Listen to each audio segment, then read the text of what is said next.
Something killed our friend. It looked like the hangman. The astrologer bound her spirit to the deck. She embodies the cards, like a shapeshifter, bringing the final outcome card to life. The cards don't lie, but they can kill. These chilling words echo in your mind as you stare at the seemingly innocuous deck before you. In the wake of the terrifying events depicted in Tarot movie, you find yourself thrust into a world where divination has become a deadly game. The cursed tarot cards have left a trail of bodies and shattered lives in their wake. But what if you, dear reader, were called upon to end this reign of terror? How would you confront an evil that hides in the very symbols meant to illuminate our path? Imagine this. You're alone in a dimly lit room, the air thick with the scent of incense and fear. On the table before you lies the infamous tarot deck, its edges worn and stained with what you hope is just red ink. As your fingers hover over the cards, you can almost feel them pulsing with malevolent energy. This is the nightmarish reality faced by those who dare to challenge the curse. In this heart-stopping scenario, we'll explore the perilous quest to break the tarot's hold, a journey that will test not just your wits, but the very fabric of your soul.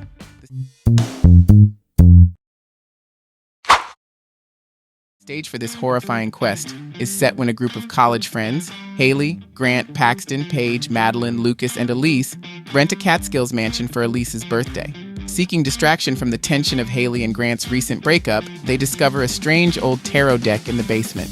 Haley reads their fortunes. Elise draws the High Priestess, Lucas, the Hermit, Madeline, the Hanged Man, Paige, the Magician, Paxton, the Fool, Grant, the Devil, and Haley herself receives the ominous Death card. Tragedy strikes upon their return to campus. Elise is bludgeoned to death by a monstrous version of the High Priestess wielding an attic ladder, while Lucas meets his end at a train station, killed by a speeding train embodying the Hermit. As each death mirrors the tarot readings, the surviving friends seek help from Alma Astron, an online tarot expert. Alma reveals the deck's dark history. In the late 18th century, it belonged to an astrologer serving a Hungarian count. When the astrologer's prophecy of the count's wife and child dying in childbirth came true, the grief-stricken nobleman ordered the murder of the astrologer's daughter in revenge. Consumed by rage and sorrow, the astrologer cursed the count and his friends to death, using her cards before taking her own life, binding her vengeful spirit to the deck. This curse has led to multiple tarot reading group massacres throughout history. Alma urges the friends to destroy the deck, which remains in the Catskills mansion. But of course, it's not as simple as just burning the deck or locking it away in some dusty vault. The path to victory is hidden within the arcane symbolism and twisted histories of the tarot itself. To even stand a chance, you must decipher cryptic prophecies, navigate treacherous alliances with questionable psychics, and make impossible choices that will shape the fate of both the living and the dead. Here's where the quest takes an even more sinister turn. Every card you turn, every reading you perform, brings you closer to falling under the curse's thrall yourself.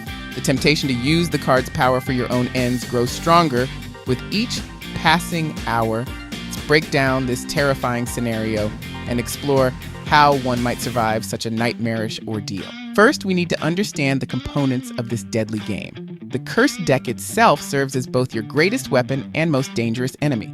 The constant threat of spectral attacks hinders your progress and adds an element of relentless dread. The curse's ability to spread creates a race against time. The longer you take, the more victims fall to its power. And of course, the risk of becoming corrupted yourself adds a layer of psychological horror to the whole ordeal. How could someone beat this seemingly impossible quest? Let's explore some strategies that could increase the chances of survival and success. The first and perhaps most crucial step is to gather information. Knowledge is power, especially when facing an enemy as ancient and cunning as this curse. Seek out true masters of the occult, not charlatans or carnival fortune tellers, but those who have glimpsed the true nature of reality. Their insights into the tarot's hidden meanings and the mechanics of curses could prove invaluable. Given the supernatural dangers you face, going it alone would be tantamount to suicide. Forming alliances is not just beneficial, it's essential for survival. Look for companions who complement your skills and share your determination to break the curse. A diverse group representing different spiritual traditions and areas of expertise would stand the best chance against the dark forces at play. But what if direct confrontation isn't the answer? In that case, we need to get creative with the mystical resources at hand. One strategy could be to focus on cleansing and purifying the cards rather than destroying them outright. This could involve performing elaborate rituals, seeking out blessed objects from various faiths, or even traveling to sites of great spiritual power to wash away the taint of the curse. Another crucial step would be to understand the origins of the curse itself. Every curse has a source, a point of creation that serves as its anchor in our world. By tracing the history of this particular tarot deck, you might uncover clues about who cast the curse and why. This knowledge could be the key to unraveling its power. The journey to break the curse is fraught with both physical and psychological dangers. The card's influence grows stronger the more you interact with them, and resisting their allure requires immense willpower and a strong sense of self. This is where having trustworthy companions becomes crucial. They can ground you when reality starts to warp, and even take on the burden of handling the cards when it becomes too much to bear. It's important to note that staying focused on the ultimate goal is crucial. The curse will try to distract you, to lead you down false paths, or tempt you with promises of power. Panic or getting sidetracked will only give it more time to spread its influence. By carefully considering each move and its potential consequences, it's possible to navigate even the most mind-bending supernatural landscapes. While the curse's power seems insurmountable, it's not without vulnerabilities. By keeping a clear head, trusting your instincts, and thinking creatively, victory is possible.